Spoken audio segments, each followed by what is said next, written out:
Welcome back to Potter's Pockets, episode 19, Harry Potter and the Prisoner of Azkaban, chapters 14 and 15, Snape's Grudge and the Quidditch Final. And I welcome back my esteemed colleagues, Miss Sarah Miller and Mr. Wesley Schantz. Welcome back. Thanks. Good to be back. Hey, y'all. And Sarah, so we were doing a pre-show just seconds before we started this, and I sort of want to pick up where we left off. Sarah, you were talking about the power of discourse and how when often when I bring up topics that I want to cover during the course of the show, you think that you've been thinking about totally different aspects of the readings and not what I've been seeing. And so I made the comment that it's sort of like the snitch is different for all of us. And then you were talking about the power of discourse in the seminar you've been at today. Could you follow up on that a little bit? Yeah, I'm at a seminar for all of our listeners out there, the 5 of you. First of all, let me apologize for the shit audio over the last few months. Second of all, I'm at the seminars for Ignatian leadership, which are organized and executed by the Jesuit Schools Conference. And my current school is not a Jesuit school, but they are gracious enough to be supporting my continuation of this program. And one of the things that we've done is we've done a lot of things with these seminars. It's sort of this fusion of leadership, professional development, as well as spirituality with an eye development and practice with an eye towards leadership in the Ignatian tradition. But one of the things we've done over the course of our three sessions thus far is, take the Myers-Briggs and what that means for us as leaders, maybe running a meeting, etc. But yesterday we talked specifically about how the Myers-Briggs functions within the context of team dynamics. And we analyzed our profiles vertically instead of horizontally. And so figuring out what your primary or your first function is, it's like some little math juggling thing, but mine is extroverted feeling. And it's the thing that you, according to the paradigm of the Myers-Briggs, it's the thing that you're sort of programmed with, that you've had since, birth. And the secondary or ancillary function is the thing that you gain at a pretty young age. And then there's a tertiary function that you develop in adulthood, and then there's an inferior function that you might never develop, but is at least really good to know that is not a strength of yours, but maybe something that requires a little more attention. And mine is introverted thinking. In other words, if I have to sit down and think about something, I get really anxious if I have to do all of that thinking alone, which makes sense because I'd like to talk things out. I am always really kind of insecure about my own capacity for logical thought, independent of discourse or other people telling me I'm on the right track. And anyway, so long story long, when you, Alex, for all of our listeners out there, Alex often tells us what he wants, what's something that he's really excited to talk about, which is awesome. And then I think shit, I didn't think about that. But I think we always find a way to have an organic conversation. And sometimes I'm loath to admit how powerful some of these personality typologies are. And of course, they're not predictive or prescriptive, but this one particularly seemed apt for me that I think we gain a lot by seeking something the way we need to seek it. And for me, this kind of discourse helps make sense of things, helps apply thought to feeling or instinct. Anyway, long story long, that's my snitch. How about y'all? Well, that's interesting too. I was very much into the Myers-Briggs and Jungian psychology during graduate school, and I would say I continue to be fairly interested. But that there's also this new psychometric test that makes the claim that every questionnaire test actually breaks down into a poor or good aspect of what it represents, and that's the big five. And so I would love to compare those two models of psychology, because a lot of the MBTI I would say is in the big five, but the big five has the power and the force of being based on a brute force statistical model, which means it just appeared with like thousands of questionnaires being given. So it's pretty interesting. And I would say that within its typology, there's one dimension, there are 5 dimensions in it, and one is agreeable, disagreeable. And I would say a fundamental difference between us that I think I observed, which is very interesting, is I would say you seem very agreeable, which means compassionate, polite, empathetic, not too pushy, whereas disagreeable people are like your lawyer types or your, super banker types. Mm-hmm. They're willing to argue. They don't care about other people's feelings. They're less likely to give gifts, though they do get pleasure when they do give gifts. They're more assertive, and they they don't mind offending the people around them as much. And that's a big difference. I would say, I'm pretty disagreeable. And I think that also affects the line of thought, because one thing I wanted to talk about today, actually the 2 things I wanted to talk about were competitions, or rather fights. The fight between Snape and Harry that really, really boils over to a level that I thought was extraordinary, between a teacher and a student, especially in private like that. And then also the Quidditch final. And so what my interest was drawn to were sort of emotional, fights. And so that's another aspect of being disagreeable. You're more competitive than you are cooperative. And so Wes has been working on me quite a bit there.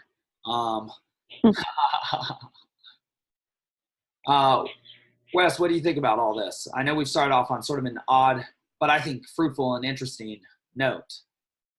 I guess I don't have a whole lot of opinion about the different psychological things. I think it's cool, Sarah, that you get to do like a seminar and get to reflect on your practice.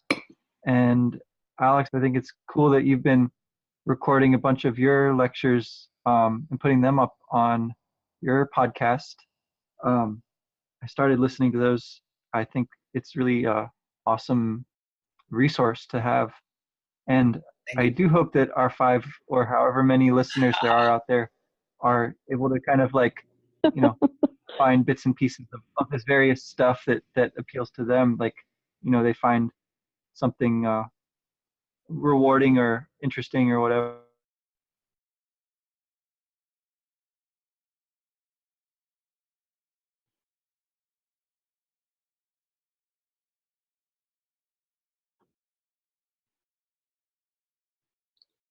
I think we may have just lost Wes.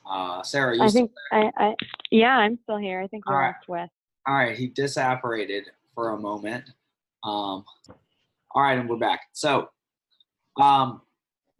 Snape's Grudge. And so in this chapter, and I was wondering what y'all's thoughts were on this chapter, we find out that Snape's hate goes very deep for Harry's father. And in fact, Harry tries to use the fact that Dumbledore told him to perhaps give him a trump card over Snape, who I'm actually pretty interested to know. Well, why do you think Dumbledore gave that news about Snape? Do you think that he thought that it might be of use to Harry to use that in such a weaponized format at some point? It was a vicious fight between Snape and Harry when Snape thought he had caught him coming back from Hogsmeade. And I just wondered what y'all thought about that as educators.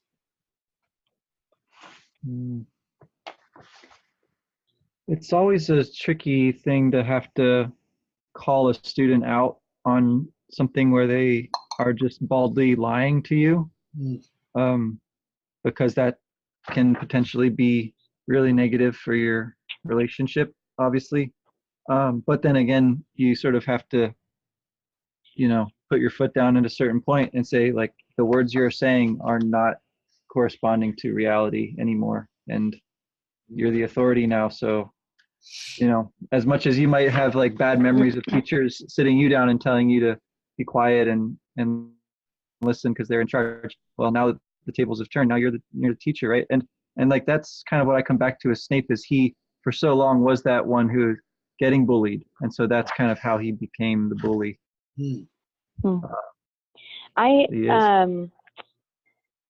Yeah, I think one of the things that I'm struck with is that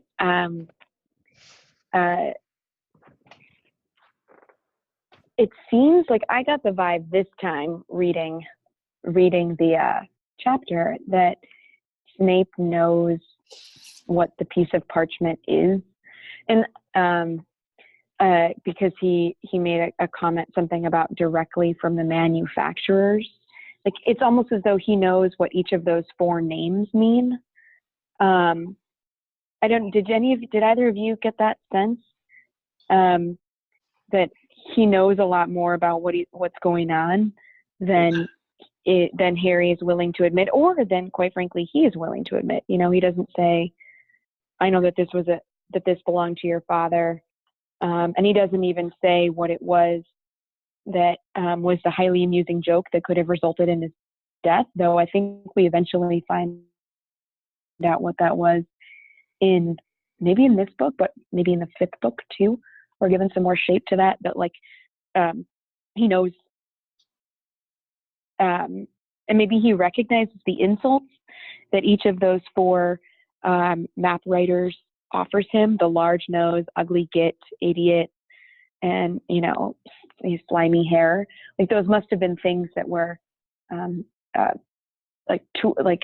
things that were said to him when he was in high school. Maybe that's what triggers his memory. Like, oh, this must have been that piece of paper that they were always working on. Maybe it was, I don't know. I just sort of got the vibe that he knows what the map is. I don't know. Well, yeah, it's curious because, well, first I wanted to say to your point about bullying, Wes, that would certainly explain Draco Malfoy after how we've seen Lucius Malfoy treat Dobby, and, well, most likely how he probably treats Draco to some extent at home too. We have seen him speak rather insultingly to him about his marks not measuring up to Hermione's, you know, of mixed parent, or rather of Muggle parentage, even worse to the Malfoys. And so that might be interesting for him. But I think, Sarah, to your point, definitely the connection between Snape and Harry and Lupin and all these, and this strange map from nowhere, and this mention of James and Sirius Potter is really taking shape. The relationship between Snape and Harry is actually getting nastier as the intrusion of Sirius Black and Lupin and memories of Pettigrew and that whole gang become more present in Snape's mind. And so, Harry is actually starting to really fuse, I feel, or it's hard to say, fuse with the image of his father with Snape. And I don't know, it's interesting, Wes, just something you did there was sort of, I felt like you were sort of taking Snape's perspective. And this is sort of a disobedient, lying kid in front of you. And it's funny because we often see it from Harry's perspective. And, you know, it's this overbearing Snape trying to entrap you and catch you for something, and you hate him. So who cares if you lie to him? But from your perspective, it actually, you know, this is some defiant kid who refuses to be honest with you, who has this piece of magical equipment, who is likely sneaking out of the castle, even though that somebody wants him dead, and is totally ungrateful. And so that is, that isn't, I don't know if that is how you were seeing it, but I could certainly see that as a way to see from Snape's perspective as sort of a legitimate perspective, not just a hateful and resentful one, as he usually appears. Yeah, I mean, since we're sort of in the teacher's point of view here, it seems like seeing it from Snape's side of things is interesting as trying to look at this book for ideas about teaching and ways to think about schools and things. Obviously, if you're not a teacher like Snape, you're gonna have coworkers who are, you know, one way or the other, you're gonna come across that kind of relationship between teacher and student, which is like really negative, right? And most schools aren't gonna have that kind of extend over the course of 7 years probably, but still, like, the the same kind of dynamics will manifest in a shorter period of time too. This and across generations, right? But this moment here where he seems to recognize what's going on in the map. Like, yeah, I agree. Like those names have got to ring bells for him when he sees them start appearing on this piece of paper. And I guess on the one hand, I see how Snape loses his temper with this lying, snot-nosed kid who is covered in dirt and oh yeah, you were up in the Gryffindor Tower. I mean, I'm sure all of us have stuff. Yeah, I'm sure all of us have been lied to. Like I had a kid, and I don't think that this is inappropriate to share, but I had a kid who plagiarized 97% of a paper. He swore to me that he didn't plagiarize because he had closed the window from which he lifted the text and before he copy and pasted it into his paper. Anyway, just sometimes the glaring lies are pretty shocking, and it doesn't necessarily always serve the student to be no, you're lying, right? And that doesn't always work either, but I think the place where Snape really crosses the line, in my opinion, is by saying you're just like your father, right? Because I think the better teacher, I'm not saying that Lupin is a good teacher in this scenario either, right? If I were Snape, I would be livid if a teacher came in and sort of cut my legs out from under me and said, "Oh no, I'm sure you're just overreacting about something." But when he sinks to the level of his own students, yes, teachers have emotions. They're not automatons. But, between the teacher and the student, one is an adult and one is not. And it's almost like an opportunity that Snape had to actually have a large impact. Like when Harry leaves Lupin's office, and Lupin says, "Don't ever expect me to cover for you again. I cannot make you take Sirius Black seriously, but I would have thought that what you would have heard about the Dementors, when the Dementors draw near you, would have had more of an effect on you. Your parents gave their lives to keep you alive, Harry. A poor way to repay them, gambling their sacrifice for a bag of magic tricks." He walked away, leaving Harry feeling worse by far than he had at any point in Snape's office. And at some point, Harry also admits, or through the narrator, that, oh my gosh, would Malfoy believe what he had seen? Would anybody believe Malfoy? Nobody knew about the invisibility cloak, nobody except Dumbledore. His stomach turned over. Dumbledore would know exactly what had happened if Malfoy said anything. The people whose admonitions we respond most to are the people for whom we have respect, and that respect is earned and cultivated. And obviously before this moment in the book, Snape has done what he can to not earn that respect. But I want to hold him at fault in a way, just because I think it's an opportunity that he could have taken to be a leader, and to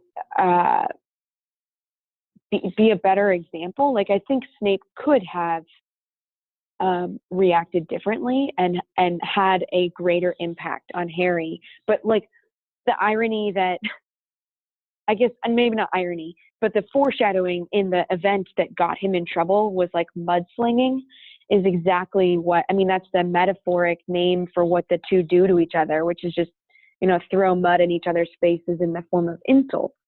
And I want to hold him accountable, even though I understand his emotional reaction, because I don't think that would ever be appropriate actually in a classroom. No.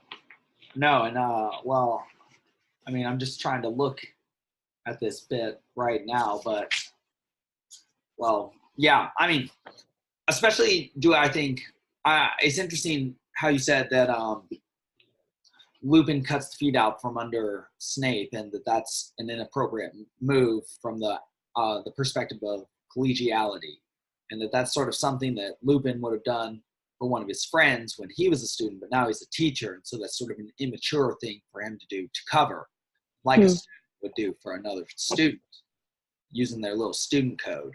He's not a student, he's a teacher now. He should be thinking like we're thinking. But then he does frame the situation with a very mature perspective that he then drops right on Harry's head, which is, and Harry doesn't even understand the full impact of this statement. Lupin was James and Lily's, one of their best friends, like their second best friend. And so when he hears that Harry hears the screams of Lily, that affects him very deeply too, because he knew her as a good friend. He loved her and he loved James. And so, he also sees from Snape's perspective, but then issues that perspective from a friendly voice. And then it really hits home. It's like, that is just not because he wants to punish Harry, but because he wants him to understand just how stupid and grievous an action it was he was taking. And also, I think this helps us to understand that Hermione also may have been misjudged by Ron and Harry. She's not being overzealous or over protective and trying to keep Harry from going to Hogsmeade. She just, perhaps like you suggested last time, Sarah, is embodying a more mature perspective like we get from Lupin here. It's a heavy moment for Harry and for us. It's part of the sort of darkening or deepening of this magical world we find ourselves in. And so, well, how about some Quidditch? Yeah, sounds good. All right. Before we get to the Quidditch thing, I sort of wanted to talk about like what if there was any metaphor or like microcosm in Harry's second trip to Hogsmeade, like the absence of Hermione, and if there's any, like, I know we were talking last time about, is she sort of like the moral compass that the two of them don't have? Is she, an example of somebody who with great power comes great responsibility? If there's any, like, argument being made through the plot movements of the characters, like the absence of Hermione in Hogsmeade combined with Harry's own attempts at deception ultimately leading to his temptation to pull another trick, which ultimately gets him in trouble, right? Like, he was this close to not getting in trouble. He could have stayed in the Gryffindor common room or the library with Neville, but he gives Neville the password, which is breaking a rule. Then he pretends like he left his vampire essay in the library, so he lies. And then he uses the invisibility cloak. He finds himself in a situation where he can't wait to pull a prank, to really like use this powerful thing that he alone has, but use it for his own entertainment and maybe for vengeance. And without Hermione there, it just ends in terribleness for everyone. And everybody's like compromised in some way. Some people are covered in mud. Some people are scared. Ron lies. Harry lies. Everybody seems like undone by trickery. And I know that, Alex, you've brought up the Inferno quite a bit. It just reminded me of those Circle 8 crimes that, like, this Yes. is what you get when you lie and cheat and deceive, and like the smart person isn't there to tell you that, like, don't do that shit. That's only going to end badly. And I don't know. That's right. I don't know what you all I don't know what you all thought of that, but it seemed like really metaphoric to me. Yeah, I see that in two lights. Just to quickly say something is A, I completely agree, and B, I I think it's interesting that you hit on that, because I think what that shows is that the darkening in this text comes directly from the actions Harry is taking. That he is in some way productive of the darkness and the darker tone. It's not that there's a darker tone. It's that he is acting in a more consciously malevolent way, more Voldemortian, more like the Sorting Hat warned about, more like Snape seems to see in him. Because as you said, he's always been sort of a rule breaker, but he was sort of charming in the first two books. But now when you lay it out in the way that you just did, he's sort of consciously lying to get his way and selfishly doing it and going against the better advice and wisdom of Hermione and disregarding the good advice that's coming near him, and he's sort of portraying those around him in a negative light. And I think that's very interesting, and I think probably unconsciously very deeply connected to the idea that the great enemies in this story so far have not been Voldemort, but Dementors, which are like internal enemies, right? They take out your good memories so that you only have bad memories. So they're very psychological in nature. And so it's as if the negative behaviors he is enacting consciously are making Hogwarts less of a heaven and more of a hell because of his fraudulence, like you said. And I mean, that it's like, where is the evil coming from in this text? I suppose there is Sirius Black, who's in some way connected to Voldemort, who has reared his head here and did do some evil things in the past, but it seems like it's having an effect on Harry, and then Harry's having an effect on Hogwarts in this story.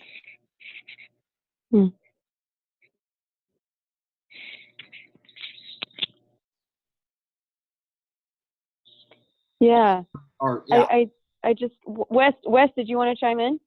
Sorry, I was looking at the role of Hermione in this part seems to be connected to with remembering Buckbeak's trial. Yes. Like, that's how the chapter kind of begins with Hagrid having them down to his house to try to get them to make up with Hermione, and they sort of realize that they've been neglecting Buckbeak, and she of course has not, right? She's been there working with him the whole time. And then the end of the chapter, and then kind of into the next one, it sort of flows right into it. It's about her having heard that it's too late, at this point. And that's kind of a theme that rings throughout this book too, is that idea of it, of time, like we've been talking about, and how Hermione seems to have more of it than everyone else somehow. Memory and time, she has a couple of those two very powerful mental aspects associated with her here. And the decision-making thing, I think, just goes right along with that. Yeah, and that's interesting. She would almost be more interesting in some respects, to follow through this time, right? How all those extra classes, what is she learning, and all that extra research about Buckbeak. She seems to be walking the path of the hero in a very interesting way. Whereas at least how we seem to be seeing it, to some extent, Harry is going the path of Cain. He's sort of walking a hateful path, a lying path right now. And well, I don't know, but he does sort of play the part of the hero in the Quidditch final, right? Those Slytherin, they're so overdone in their antics. What did y'all think about that representation of sport, with them being so heavy-handedly cheaters and having changed out their team just for thugs who attempt to actually break the rules of the game by like hitting people with their bludger sticks rather than the bludgers them, and throwing them and hitting the balls at the keeper? What did you think of the extent they were going to? I mean, this really does embody to me the idea that Peterson puts forward of trying to win the immediate game, but losing the bigger overarching game of life, which sportsmanship is supposed to actually represent. Like, you're supposed to be able to go home and be friends with these people. That is not going to happen after this game, especially after that dimension trick that they tried to pull. Well, so I thought it was interesting in light of the other Quidditch matches, right? Yeah. That like the first one, he's felled by the Dementors, right? And those are sort of like this vicious, life-sucking beast or monster that sucks away all that's good in your memory and makes you feel like you'll never be happy again, to quote the movie. But the second one, it's sort of this, like, he's at this false sense of security and triumph. It seems like they pretty handily beat Ravenclaw, because Ravenclaw was like all defense, no offense. But he also has that, like, that Patronus charm that, like, isn't necessary. And I thought, like, Malfoy's tactics here of watching Harry and, like, hanging on his broom sort of reminded me a little bit of Cho's tactics, but with malice. On the other hand, like, Harry also marks Malfoy, and sort of plays defense that way. The way that Cho played, her strategy was to watch Harry and not for the snitch. And it was something that we said was, you know, foolish in a way, or at least not designed to win. Yeah, not playing. But here it does seem necessary. No, I was just going to say that I guess our conversation last time was like, nowhere is there a conversation in the book about how unfair it is that he has a firebolt. But Right. This game, it really seems like it's only because of the firebolt that they won.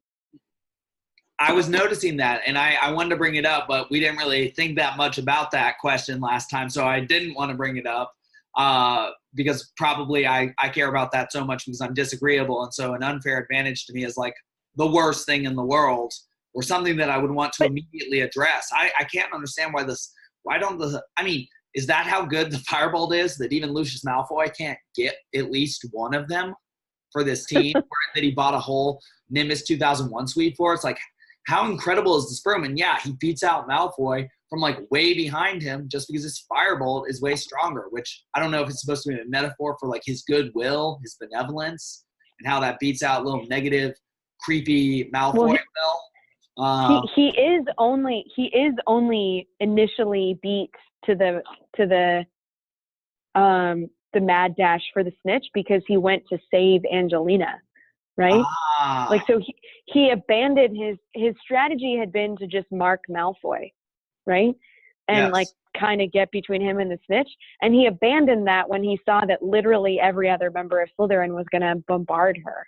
So he dashed to save her so she could score. It went 80-20 or something like that. So does the broom listen to him when he says, faster, faster, go, go, go? Harry urged his broom. Like, that's a good. I didn't think. I don't know. I mean, broom wizard relationship like that. All right, let me start this next one, and then let me ask you about that. The broom wizard relationship and whether it responds to benevolence more than malevolence. All right, because it is, I guess, another sort of want in some way. So that'll be interesting. All right, I'll start this in a second. And we're back. All right, so right when we switched to recording number 2 for this session, recording session number 2, we were talking about the broom wizard relationship and whether, because of Harry's heroic acts trying to save, was it Katie you said? Katie Bell? Sarah? I think it was Angelina Johnson. Yeah. Angelina Johnson. So he's going to save her from a full blitz from the Slytherin team. All of them are going to try and attack her. And after saving her from certain destruction, you were wondering whether the broom was listening to his thoughts, sort of like a wand or like the sorting hat, and also to his actions, and was rewarding him to some extent, or pushing harder or harnessing more from him, and thus giving it more speed and allowing him to catch up and defeat Malfoy, not only in the game, but in the moral game, the bigger game of acting more heroically and nobly and justly as a human and as a sports player. So what did y'all think about that? The broom mage relationship and how it might respond to them. We have seen a little bit of that. Not really since the first book as much, though, I feel like. Yeah, I thought it was a good question that you asked about how it's possible that Malfoy hasn't bought a bunch of these brooms for the whole team. Right. It seems like there's something a little bit special, even among brooms, that this one has, and it's part of it seems to be that it causes people to like completely lose control of themselves or something like that, right? Like the way that everyone responds to the victory is so like passionate, and it's like sort of topsy-turvy, right? There's Percy jumping up and down, and McGonagall is even more moved than the keeper, and it's sort of, I don't know, like sort of the same way that flight is to everyday locomotion, right? This victory is to normal victory or something. It's like it raises it to another level. This particular magic thing. It's like when Gryffindor wins, everybody wins. Like in what is it? Roulette. And so, or craps rather. And yeah. Sarah, what did you think about that? This victory for all against this malevolent team that uses dark and deceitful tactics, and that yeah, I mean, I sort of thought like what Harry did to like Malfoy, Crabbe, and Goyle, and then got in trouble for, was sort of like a foreshadowing of like deception and sneaky tactics and violating the rules. Like that's not going to pay in the end. But I also thought it was interesting that so last time when we were talking about the Patronus and when he was learning the charm, and what are the three, what struck me is like, what are the three memories that he tried? And one of them was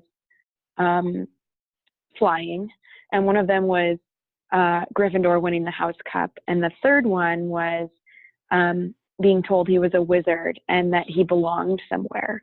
Ooh. And I sort of see like his victory and having the support of, Hufflepuff and Ravenclaw as well. He doesn't have the support of Slytherin, but he has a wide amount of support in the entire school, like this school that became a home for him, this world that became a home for him. And it also combines Gryffindor victory, community, and flying. And because at the end he says, I could have produced he could have produced the world's strongest Patronus with what he felt when Oliver Wood handed him the cup. And I just thought that was a nice little cap, or a nice piece of craft that she did, that like she finished that thread there. And I think that's the end of my thought. Well, I think that's I completely agree. I think that's a beautiful interpretation. I also think that that's supported by the fact that Harry played against both Ravenclaw and Hufflepuff, and thus contained the seeds of what he learned from them in his assault on Slytherin. And so he had learned how to mark from Cho, right? And he had learned how to play through adversity through playing against Cedric Diggory, and also how to play like the bigger game because Cedric, came up and was a good guy to him as well. And that was sort of that Hufflepuff piece. But I also want to suggest sort of a negative interpretation of this event, just because of how overdone the Slytherin tactics are. That potentially this too is part of Harry's sort of warped perspective and that he perceives everybody as wanting him to win on his super special broom that he has because he's a super special guy. And that those Slytherin guys, they're overdone like how a child would write a bad guy. There's nothing redeeming in them. There's nothing ambiguous. There's nothing at a sort of sophisticated moral or ethical level in this game. It's just be skilled enough to beat this team that's way overdoing it. That's like, it's amazing the match wasn't even called. I suppose maybe it's a British thing in their sports. But yeah, I just I wonder to what extent, and that everybody loved it when he won, and that he now, and I do think that the piece of evidence that he could produce the best Patronus might disagree with my interpretation here, this negative one.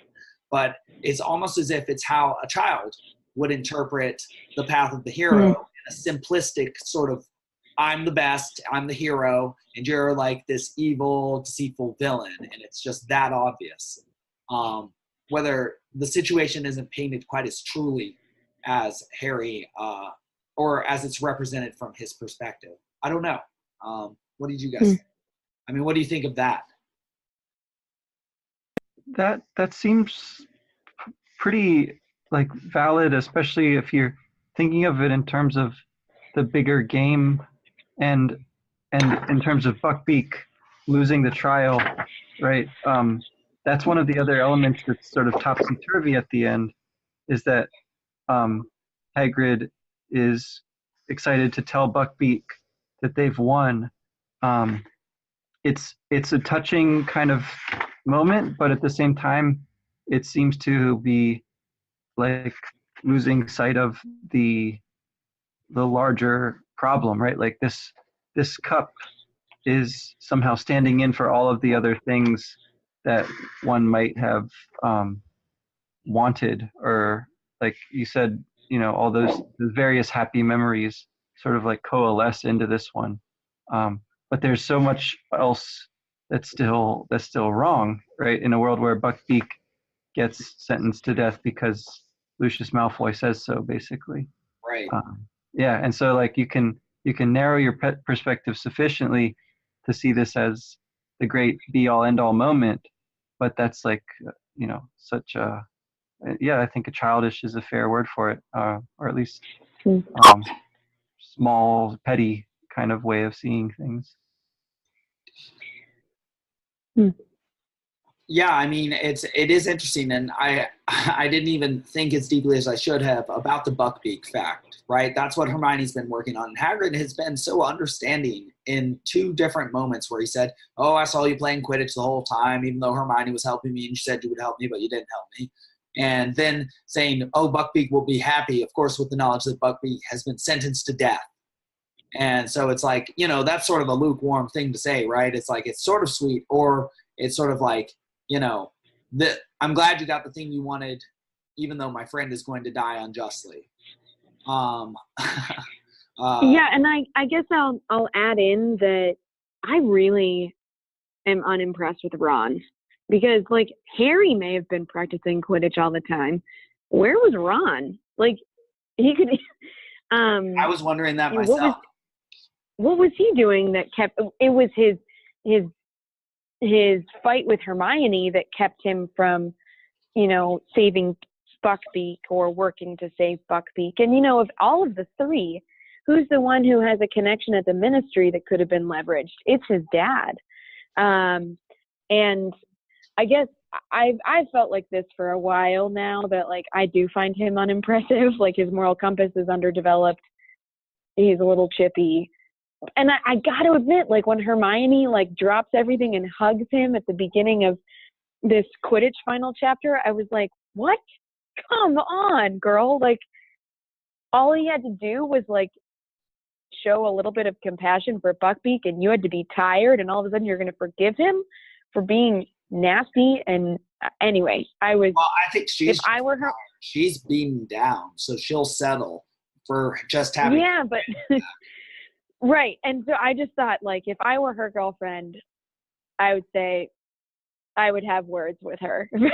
But if only she had. Like, I'd be like, but she was so alone, and I think obviously exhausted. I think that's what it is exposed here, is that she has, like, the psychic skin is completely gone. She chippy and sleeping through class and tearful, all of those things, like, are just, she's stretched too thin, so to speak.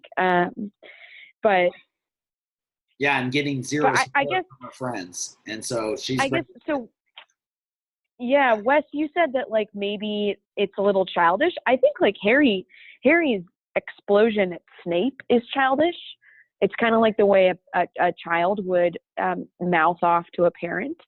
I don't think I've ever seen a student be that kind of, I guess I've seen students push the envelope with the teacher, but I've never seen them so enraged react like that. But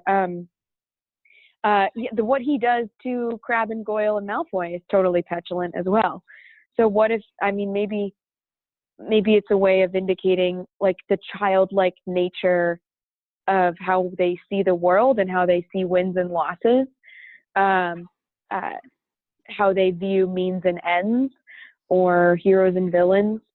And then obviously that's about to get extraordinarily complicated when all of those assumptions are completely upended. So maybe these two chapters really emphasize the petulant or the childlike nature of things. I do think the Buckbeak execution is one of those things that for a kid, like, their first experience of injustice where they don't understand or feel powerless can be really an opportunity for instruction. You know, why did that have to happen? Why do people die before they should? Like, that's one of those moments that can really change someone. And maybe those two chapters sort of emphasize how much they are in need of their childlike nature being upended by an external force that demands maturation. Yeah. The other little thing in this chapter that I think might go along with that is among the things that Hermione messes up here is she misses out on the cheering charms lesson. Yes. And like, of all the lessons to miss, right, that would have been one that she might have wanted to get to be there for. And it's funny because, like, Harry overdoes his cheering charm, you know, and I think that's sort of a little bit like, you know, what's going on in these chapters too. It's a little bit much, you know, it just, maybe you want to take a little time off, right? And so, and the other thing that she does is goes into divination and just, like, completely, like, flips out on poor Trelawney, right? Not unlike what Harry has done to Snape in the previous chapter, just, like, completely, like, negating the teacher's authority, showing no respect whatsoever, and getting away with it, essentially, right? Like, just not having a consequence. Mm-hmm. Yeah, sorry, I'm just looking at that part about Harry overdoing the cheering charm, and that's interesting. Reprovingly as, yeah, you're late, boys. Cheering hard. Yeah. Oh, but also that Harry does see a Grim, or what looks like a Grim, out there on the grass. Mm-hmm. So it's sort of, I don't know.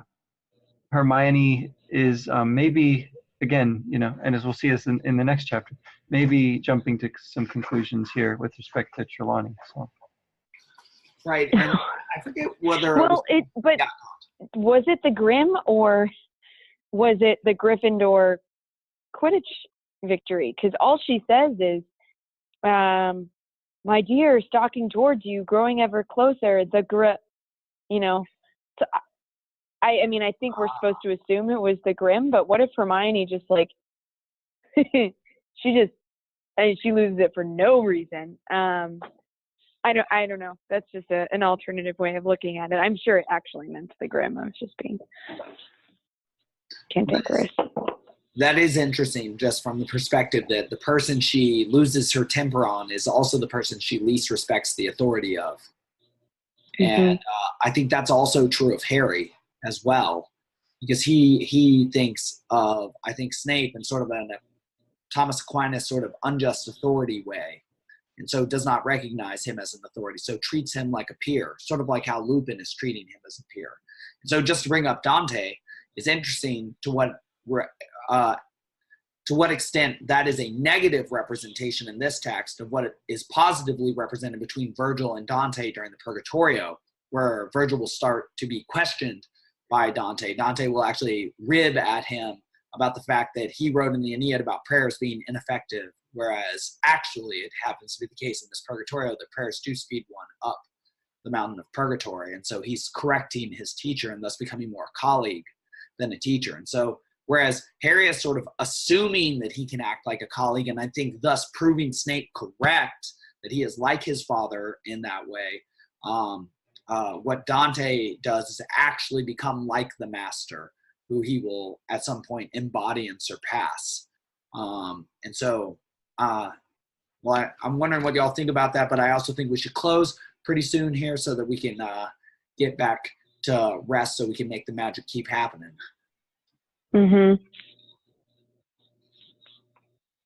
I guess, Harry's got the Marauders map. That's sort of his Virgil figure right now, at least, until and Lupin to an extent also. But that idea that you sort of gain knowledge from someone to the point where you become more of a colleague to them, it does seem kind of interesting. Like if you think about school in the most general sort of sense, all of the people in school who are your teachers are training you up in their image in a way, right? Like, and reading books and stuff, right?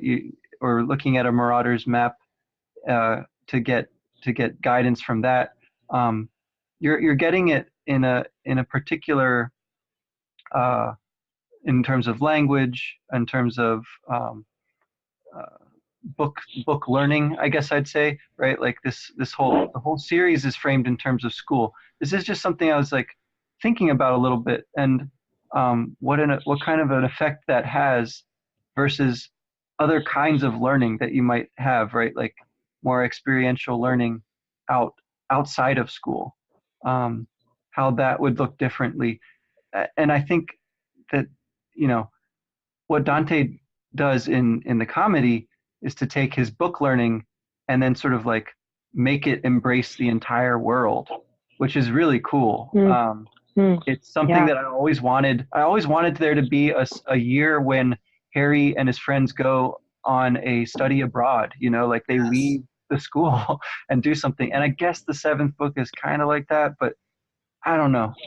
I just never felt like there was enough stuff that wasn't in the context of teacher student or book learning or stuff like that, that would really, really put this series over the top for me. Right, that's interesting. I can see echoes of your thoughts from Philip Pullman's the what is it called, the Dark Materials series, and exactly his Dark Materials, which is my favorite book series. Yes, I need to reread those. I know I've seen the movies and I read The Golden Compass, but Wes, you're making them seem so appealing. Can I put in another plug for a book that you all need to read really quickly? Yes. It's not fantasy, but it's rare that a book makes me cry in public. And I'm not going to say that it's the best written book, but it is extremely complex and timely. And I would be really surprised if your students had never heard of it, but it's called The Hate You Give, and it's coming out as a movie maybe this week. But I'd say 10 or so of my students put it down as like the best book they've ever read, that they couldn't put down, that they stayed up late to read. And so I picked it up, and it's like 450 pages. So immediately I thought, wait, what? Right. But I mean, it's a fast read. I read like 150 pages on a 3-hour plane ride. But it's not at all like what we're talking about, you know, and yet it kind of is. It's about, you know, friendship and community and like book learning versus life learning. But it's about like a town or a neighborhood that's rocked by a police shooting. And it's exceptional in terms of like really putting into a narrative some of the complexities that need to be wrestled with. I think in a way that like fantasy fiction really does well. It's a space in a totally new world where you can explore super primary, timely and timeless questions that affect the reader's lives outside of the book. But this is one of the first books I've read that like doesn't shy away from complexities. Anyway, I just wanted to throw that out there, that in between reading these chapters, I had to like sneak in a couple chapters of this book because I couldn't put it down. It was so good. Well, truly, this world is rich with great treasures and ways to spend our time. And so we do conclude with an analysis of there's so many good ways to spend our time, so many good books to read. And I suppose we just have to keep making time to read them and discuss them and share what we've got with each other so that we can mutually enrich each other. And I hope the listeners are enjoying this series, and we're getting pretty close to the middle of it now. And so That's pretty cool. That's pretty cool. What started as a summer project has become sort of a life project, it seems. That's, well, you know, there's something to be said for big endeavors. Exactly. What do we think we're available for next time? Like what chapters? I looked at 16, 17, and 18. I'm sorry I'm losing my voice right now. I probably sound terrible. I should rest it, but always talk. No, it sounds fine. That sounds good. 16 through 18? Yeah. And I'm going to be in Hawaii until Tuesday. So if we could do this on Wednesday next week, that would be really great, or another date. I'm sorry that I've been traveling a little the last couple of weeks. Wednesday is Halloween. If we do it on that day, we should definitely talk about what characters or things we would want to dress up as. I could actually dress up. Okay. Yeah, we could. I mean, I could do it on Halloween. I don't have obligations to like hand out candy, but I don't know if you do, Wes. No, that won't be a problem. I think next Wednesday sounds good. Cool. Okay. I'm really looking forward to spending Sounds good. Y'all birthday and then Halloween. Truly, this is a magical month. That's awesome. All right. All right, cool. Till next time, y'all. All right. See ya. Take it easy. The podcast you just heard was published with Anchor. Got something you want to say to the creator of this show? Send them a voice message using the Anchor app, free for iOS and Android.